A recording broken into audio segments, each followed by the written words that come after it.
Les néoconservateurs au pouvoir aux États-Unis tentent de profiter bien de l'amélioration de leurs relations avec la Libye et remplacer leur mauvais bilan en Irak et en Afghanistan par cet acquis de grand intérêt.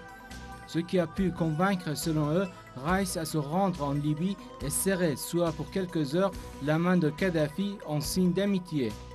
En substance, l'accord bilatéral entre Washington et Tripoli sur le dédommagement des rescapés des attaques aériennes US et les proches de victimes de l'attentat de Lockerbie en Écosse a aplani le terrain pour le périple de Raïs en Libye. Pourtant, la simultanéité des déplacements de Raïs en Libye et dans certains pays pétrolifères de l'Afrique du Nord avec les évolutions géorgiennes et la détérioration des relations Moscou-Washington suggère cette idée que les responsables américano-européens cherchent à remplacer la Russie par les nouveaux pays dotés des ressources énergétiques. La tension dans les relations Moscou-Washington a convaincu la Maison-Blanche que les pays pétrolifères de l'Afrique du Nord, notamment la Libye, qui possède 3,5% des ressources pétrolières du monde, étaient en mesure d'assurer une partie du gaz et du pétrole dont a besoin l'industrie américano-européenne. Avec la levée des sanctions internationales anti-libyennes en 2006, la plupart des pays européens se sont dit en faveur de l'investissement dans les champs pétroliers et gaziers de la Libye.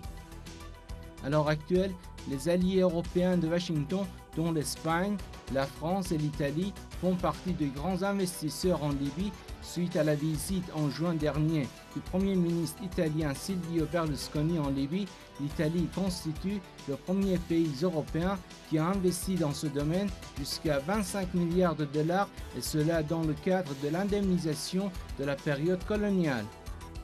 La rivalité des États-Unis avec l'Europe pour obtenir une position plus influente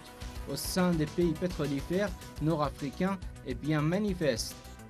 Ce qui donne à réfléchir, c'est que Washington cherche à normaliser ses relations avec Tripoli, et cela en dépit du désengagement du leader libyen Mohamed Kadhafi envers les réformes politiques, sociales et économiques intéressées par l'Occident.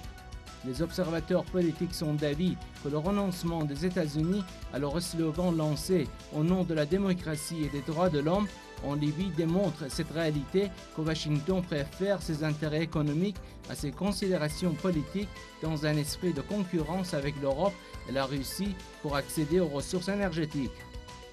Certes, les évolutions internationales telles l'effondrement de l'ex-URSS qui a mis fin à la rivalité idéologique entre l'Est et l'Ouest ont conduit les États-Unis à adopter cette nouvelle approche. Les intérêts économiques de Washington sont assurés dans ses relations avec d'autres pays d'Afrique du Nord tels l'Algérie et s'inscrivent dans le cadre de la rivalité avec l'Europe et la Russie pour la vente d'armements avec les dollars gagnés des ressources pétrolières.